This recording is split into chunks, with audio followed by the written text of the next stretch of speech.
ध्यानं चक्राकारं महत्तेजः तन्मध्ये परमेश्वरी जगन्माता जीवधात्री नारायणी परमेश्वरी व्यूहतेजोमयी ब्रह्मानन्दिनी हरिसुन्दरी. அனைவருக்கும் வணக்கம் ஐயா. உங்கள் சக்திவேல் பேசுகிறேங்க. இன்றைக்கு பார்க்கக்கூடிய வீடியோ கொல்லிமலையோடைய மாசி பெரியசாமி கோவிலுடைய ஆலயத்தை தான் இன்றைய வீடியோவை பார்த்துட்டு இருக்கிறீங்க. இப்போ போகக்கூடிய பாதைகள் அடிவாரத்தில் இருந்து நாங்கள் போனோங்க. இந்த பாதையெல்லாம் பார்த்தீங்க அப்படின்னா ரத்தக்கரையாகவே நடுவுலையுமே காட்சி கொடுத்ததுங்க. இவ்வளோ ரத்தங்கள் இருக்கு. இதுக்கு காரணம் என்னன்னு பார்க்கும் பொழுது தான் அவ்வளோ பேர் மக்கள்களும் பெரும்பாலும் மக்கள்கள் அனைவருமே ஆடு இருக்கிறது, கோழி இருக்கிறது, இது போலவே இது இன்றைய வரைக்குமே வேண்டுதலை நிறைவேற்றிக்கிட்டு தான் இருக்கிறாங்க. இந்த கல்லெல்லாம் அடுக்கி இருக்கிறாங்கன்னு பார்த்தீங்க அப்படின்னா வீடு கட்டுமான வேலைகள் பாதியில் நின்றிருந்தாலோ இல்லை புதிய வீடு கட்ட முடியாமல் தவிக்கிறவங்களுக்கோ இங்கே ஒரு வேண்டுதலை வச்சு இந்த கல்லை அடுக்கிட்டு போனோம் அப்படின்னா கண்டிப்பாக அந்த வேலைகள்லாம் நடந்து முடிஞ்சிடும் அப்படிங்கிறது ஒரு ஐதீகமாகவே இருக்குது. இப்போ பார்க்குறது மாசி பெரியசாமி கோவிலுடைய கூரை பகுதி தாங்க. பல நூறு ஆண்டுகளுக்கு பின்னாடி இருந்து பார்த்தோம் அப்படின்னா பல நூறு ஆண்டு காலமாகவே இது கூரை பகுதியிலேயே இது வரைக்கும் வாழ்ந்து வரதாகவும் சொல்கிறாங்க. எட்டுக்கை அம்மனும் கூரையில் தான் இருக்குது. இந்த மாசி பெரியசாமி கோவிலும் கூரையில் தான் இருக்குது. இது காலங்காலமாகவே இது நடைமுறைக்கு வந்துக்கிட்டு தான் இருக்குதுங்க. இதை ஏகப்பட்ட வருமானங்கள் குமிச்சு கொடுத்தாலும் இது கூரை மட்டுமே விரும்புதுங்க இந்த கடவுள். அப்படி இருக்கும் பொழுது இந்த இடத்தை பார்த்தீங்க அப்படின்னா அதுக்கு கோயிலுக்கு முன்னாடி ஒரு மரம் ஒன்று இருக்குதுங்க. அந்த மரத்துக்கு முன்னாடி பார்த்தீங்கன்னா தொட்டில் கட்டுறது, சீட்டு கட்டுறது, தகடு கட்டுறது, என்ன வேண்டுதல் வச்சு நம்ம எழுதி கட்டுறோமோ அதை அப்படியே நிறைவேற்றி கொடுத்துருவார் அப்படிங்கிறது காலங்காலமாக மக்களுடைய நம்பிக்கையாகவே இருக்குதுங்க. இந்த ஆலயத்தை இன்றைக்கி முழுமையாகவே நாங்கள் தேர்ந்தெடுத்து இன்றைக்கி வீடியோ போடலாம் அப்படிங்கிறதுக்காக தான் லைவாகவே போட்டோம். இந்த மணிகள்லாம் பார்த்தீங்க அப்படின்னா ஏகப்பட்ட லட்சக்கணக்கான மணிகள் கட்டி தொங்கிட்டுருக்காங்க. குழந்தை இல்லாதவங்க மணிகள் நான் வாங்கி வைக்கிறேன் அப்படின்னு வேண்டிக்கிட்டா இந்த மணிகள்லாம் கொண்டு வைப்பாங்களாமாங்க. அதுக்கு தான் அத்தனை மணிகளும் கயிறு எல்லாமே தொங்க விட்டுருக்குது. அது மட்டும் கிடையாதுங்க. இதில் இன்னொரு விஷயம் இருக்குன்னா நாணயம், அது நம்ம காசோடைய நாணயம் ஒரு அரச மரத்தில் குத்தி விட்டுருக்குறாங்க. இது பார்த்திங்கன்னா மாசி பெரியசாமி கோயிலுக்கு எதுக்காலேயே பார்த்திங்கன்னா சிங்க வாகனம் தான் இருக்குதுங்க. எவ்வளோ அற்புதமாக அழகாக இருக்கு இல்லையா? நீங்களும் பார்த்து ரசிங்க. சிங்க வாகனம் அழகாக அமைஞ்சிருந்ததுங்க.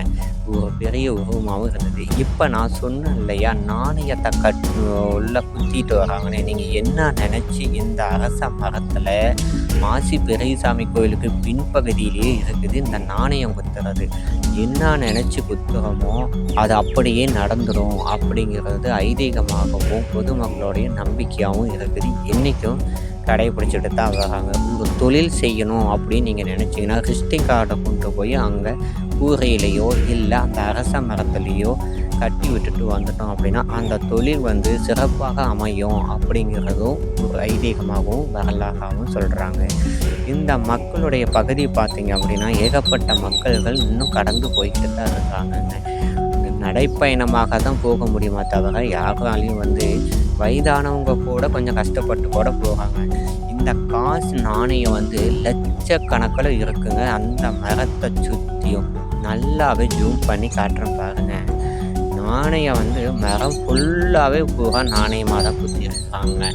ரூபா, 2 ரூபா, 5 ரூபா இப்படி நாணயத்தை தான் குத்திருக்கிறாங்க. அதே மாதிரி விசிட்டிங் கார்டு தொழில் அப்படிங்கும்போது விசிட்டிங் கார்டு அடிக்கிறாங்க இல்லையா, அதையும் கட்டி தொங்கிட்டுருக்காங்க. இதை பாருங்கள் எவ்வளோ நாணயம் இருக்குதுன்னு பாருங்கள். இடம் தெரியாமல் குத்திருக்கிறாங்க இந்த அரச மரத்தில். இந்த பெரியசாமி கோவிலுக்கும் பின்னாடியே இந்த அரச மரம் காட்சி கொடுக்குதுங்க. அந்த அரச மரத்தில் தான் பல லட்சம் காயின்கள் இருக்குது. பல கோடி மக்கள்கள் போய் வேண்டுதலையால் குத்திட்டு தான் வர்றாங்க. இன்றைக்கும் அந்த மாசி பெரியசாமி கோவிலுடைய ஆலயத்தை தேடிக்கிட்டே போய்கிட்டே இருக்கிறாங்க மக்கள். சின்ன குழந்தைங்கள்லேருந்து பெரியவங்களை இருந்து எல்லாருமே இந்த இறைவனுடைய அழகான காட்சிகளை சந்திக்கிறதுக்கு கண்டிப்பாக எல்லாருமே சந்திச்சுக்கிட்டு தான் இருக்கிறாங்க. நீங்கள் உலகத்தில் எந்த மூலையில் இருந்தாலும் வாழ்க்கையில் ஒரு முறையாவது நீங்களும் போய் அந்த மாசி பெரியசாமி ஆண்டவனை தரிசனம் பண்ணிட்டு வாங்க. அது குடுப்பனை இருந்தால் மட்டும்தான் இந்த வாய்ப்பெல்லாம் கிடைக்கும்னு சில மக்கள்கள் சொல்கிறாங்க. அதனால் நீங்கள் கண்டிப்பாக போய் நீங்கள் ஒரு முறையாவது நாணயத்தை குத்திட்டு வாங்க அப்படின்னு நான் அம்போட கேட்டுக்கொள்ளப்படுகிறேங்க. இப்போ பார்க்குற இடங்கள் பூராமே நாணயம் தாங்க. பாருங்கள், அடிமரத்துலேருந்து மேல் பகுதி வரைக்குமே தொழில் வளரணும். என்ன நீங்கள் நினச்சி குத்திட்டு வரீங்களோ அது அப்படியே நடந்துறதாகத்தான். அதுக்கு தான் இத்தனாயிரம் மக்களும் நாணயத்தை குத்திட்டு வராங்க. நானும் ஒரு 5 ரூபா குத்திட்டு தான் வந்திருக்கேங்க. என்னுடைய கோரிக்கையை அந்த இறைவன் ஏற்றுக்கிட்டாரு அப்படின்னு நான் முழு நம்பிக்கையில் தான் நானும் குத்திட்டு வந்தேன். சிறப்பும் பேரும் புகழும் எனக்கும் ஒரு காலத்துக்கு கிடைக்கணும் அப்படின்னு நான் நினச்சிட்டு வந்தேன். எனக்கு மட்டும் கிடையாது, இந்த சேனலை பார்க்குற கஷ்டப்படுற அனைத்து பொதுமக்களுமே நலமாக இருக்கணும், நல்லா இருக்கணும்னு அந்த இறைவன்கிட்ட நான் வேண்டிட்டு நான் கண்டிப்பாக அங்கேருந்து வந்தேங்க. அதுக்கு அடுத்த விஷயங்கள் அகீர் பகீர்னு மனசுக்கு திகில் பாஞ்ச மாதிரி ஒரு சம்பவங்கள் இந்த வீடியோவில் பதிவாகிருக்கும். பாருங்கள், தொடர்ந்து வீடியோவை ஃபுல்லாக பாருங்கள். இந்த வீடியோ இப்போ பார்த்துட்டு இருக்கிறது இந்த தொட்டில் கட்டி விடுறது, குழந்தை இல்லாதவங்க தொட்டில் கட்டுறது. இந்த மரத்தில் இது காலங்காலமாக தொட்டில் கட்டி தொங்க விடுறாங்க. திருமணமாகாதவங்க, குழந்தை இல்லாதவங்க, இது எல்லாம் ஒரு கோரிக்கையாக தொட்டில் கட்டி தொங்க விட்டுருக்காங்க. அதுக்கு அடுத்த லைன் வரும்பொழுது பார்க்கும்போது மனசுக்கு திகில் பாஞ்ச மாதிரி இருக்குங்க. இதை இதுக்கு அடுத்து ஒரு கோழியெல்லாம் யாராவது நமக்கு ஒரு எதிரியாக வந்துட்டாங்க அப்படின்னா நம்ம மேலே தவறு வச்சுக்கிட்டு நம்ம அடுத்தவங்களுக்கு இந்த சம்பவத்தை தயவு செய்து யாரும் நீங்கள் செஞ்சிடாதீங்க. நான் சொல்லக்கூடிய விஷயம் மட்டுமே நல்ல தெளிவாக தெரிஞ்சுக்கிட்டு அந்த காரியத்தை செய்யுங்க. உங்களுக்கு யாராவது ஒரு எதிரி வந்துட்டாங்க அப்படின்னா அந்த எதிரிக்கு ஏதாவது நடக்கணும், அவன் எனக்கு செஞ்ச துரோகத்தை அவனும் அனுபவிக்கணும் அப்படின்னு நினச்சிட்டு கோழியை கொண்டு போய் உயிரோடு கொண்டு போய் வேல்லையோ சூடத்துலேயோ குத்திட்டு வந்தீங்க அப்படின்னா அது அப்படியே அவன் அழிஞ்சிடுவான். கோழி எப்படி துடிச்சு சாகுதோ அது போலவே அவனுடைய உயிரும் துடிச்சு செத்துடுவான் அப்படிங்கிறது ஐதீகமாக தான் இருக்குது. இப்போ இதுக்கு அடுத்தது அந்த சம்பவங்களை தான் வரப்போகுது. நீங்கள் கட்டாயம் பாருங்க. இப்படியெல்லாம் உலகத்துக்குள்ளே இந்த மர்மமான விஷயங்கள் இன்றைக்கும் நடந்துக்கிட்டு தான் இருக்குது. மாசி பெரியசாமி கோவிலில் இன்னும் அற்புதமாக இருக்குதுங்க. இதுதான் பார்க்குறது ஒரு திகில் பயணம். இந்த பயணத்தை பார்க்கும் பொழுது தான் பயமாக இருக்குதுங்க, திகில் பாஞ்ச மாதிரி இருக்குது.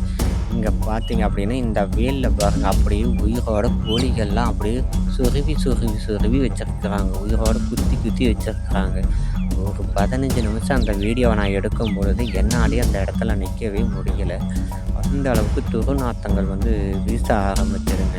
அது மட்டும் கிடையாதுங்க, கோழியை குத்திட்டு மேலே பூசணிக்காயும் குத்தி வச்சுருக்குறாங்க. ஜூம் பண்ணி காட்டுறேன்னு பாருங்கள். இப்படி ஒரு இதெல்லாம் நீங்கள் யாராவது எதிரிக்கை செய்யக்கூடிய சம்பவங்கள். வேறு யாருக்கும் நல்லவங்களுக்கு தயவு செய்து யாருமே நீங்கள் செஞ்சிடாதீங்க. உங்கள் மேலே தவறு வச்சுக்கிட்டு எந்த காரியத்தை நீங்கள் போய் செஞ்சீங்க அப்படின்னா அந்த கோழி துடிக்கிறது போல் நீங்கள் கண்டிப்பாக நீங்களும் துடித்து செத்துடுவீங்க. உங்கள் மேலே தவறு இல்லைன்னா மட்டுமே இந்த சம்பிரதாயத்தை கட்டாயம் செய்ய வேண்டும். மாசி பெரியசாமி கோயிலிருந்து அப்படியே ஜூம் பண்ணி ஒரு ரவுண்ட் பண்ணி வீடியோ எடுக்கும் பொழுது உலகமே நம்ம கைக்குள்ளே வந்த மாதிரி ஒரு அழகான காட்சியாக விருந்தளிச்சது கண்ணுக்கு. இதை முழுமையாக பார்த்து நீங்களும் ரசிக்கணும். இந்த மாதிரி கோயிலுக்கெல்லாம் நீங்களும் மீண்டும் தொடர்ந்து போக வேணும் அப்படிங்கிறது என்னுடைய அன்பான ஒரு வேண்டுகோளாகவும் இருக்குது. மக்கள்கள் நிறையா பயணங்கள் போகிறாங்க அப்படின்னா சில பேர் மூட நம்பிக்கையால் போகிறாங்கன்னு சொல்கிறாங்க. அப்படியெல்லாம் கிடையாதுங்க. சத்தியமான உண்மையான ஒரு விஷயம். கொல்லிமலையில் பல ரகசியமும் மர்மங்கள் இன்னை வரைக்குமே வாழ்ந்துக்கிட்டு தான் இருக்கு. நம்பிக்கை உள்ளவங்களுக்கு இறைவன் இருக்கிறான். மீண்டும் ஒரு உண்மை சம்பவத்தோட அடுத்த வீடியோவில் உங்களை சந்திக்கிறேன். நன்றி, வணக்கம்.